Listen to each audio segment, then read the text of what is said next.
Welcome to another episode. Today we are going to see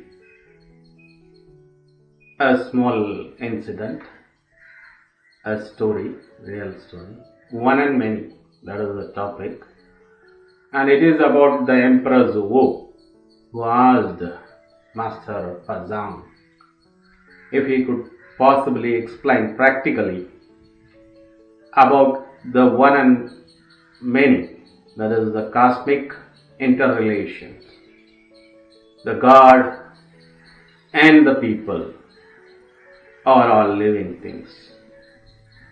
She wanted a practical demonstration so that she could understand. She cannot understand the difficult philosophies. So she wants it to be demonstrated by means of an experiment between the relationship between the one and the many. So Master Fasang went on to work on this little demonstration. He asked for a room in the palace and he was given. In that he put 8 mirrors in 8 directions. The major directions of north, south, east and west, and the northeast, southeast, like that, 8 directions. And then one mirror he put at the top in the ceiling and other in the floor. So totally 10 mirrors he has placed.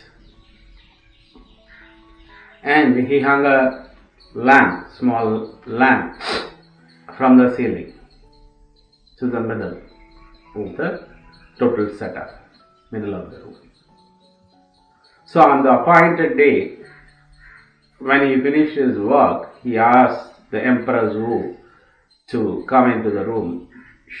Once she entered, he lit up a candle which was in the center of the room, center of all the mirrors. Once he lit up, the reflection of the single lamp was seen in all the mirrors. The flame was seen there.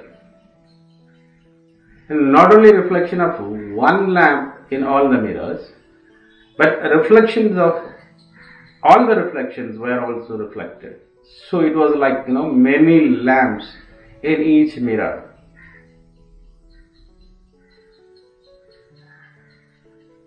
Just then Fazang began to explain the whole setup, the experiment. Just watch, Your Majesty, how each mirror not only reflects one flame in the center, each mirror also reflects the reflections of the flame in other mirrors, until an infinite number of flames are seen in them all. All these reflections are mutually identical. In a sense, they are interchangeable. And another sense, each one exists individually. This shows the true relationship of each being to its neighbor. To all, that is, of course, I must point out, Your Majesty, Fazang went on, that this is only a rough, approximate and static parable of the real state of affairs in the universe. For the universe is limitless and it is all in perpetual multidimensional motion. Then the master covered one of the infinite number of reflections of the flame and showed how each apparently insignificant interference affects the whole organism in the world. Kegon expresses this by a simple formula: one in all in one, or one in one, all in all. The statement is one in all in one, one in one, and all in all. Then Fazang, in order to conclude his command performance, held up a small crystal ball. He held up a small crystal ball and said, "Now watch, Majesty, how all these large mirrors and all the mirrored forms, they reflect, or mirrored forms which the mirrors reflect, are mirrored in this little sphere, the crystal ball. Everything is mirrored in the little crystal ball. See how in the ultimate reality, infinitely small contains infinitely large and the infinitely small without obstruction. Oh, if I only could demonstrate you the unimpeded mutual interpenetration of time and eternity of the past, present and future.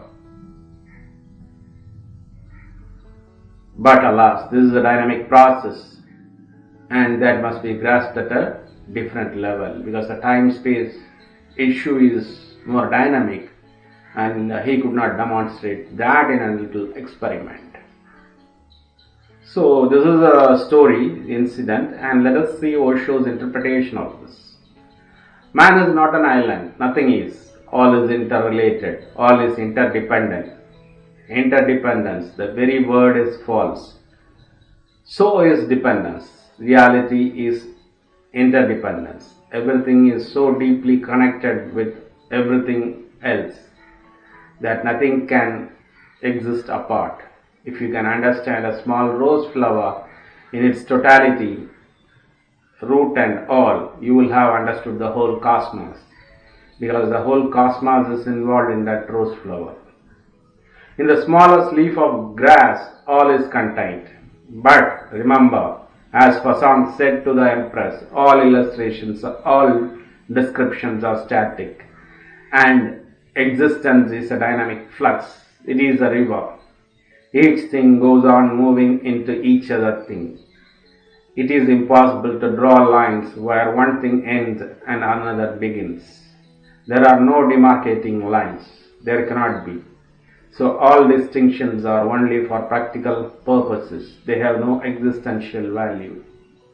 This is the first thing to be understood. This is very fundamental to the Taoist alchemy.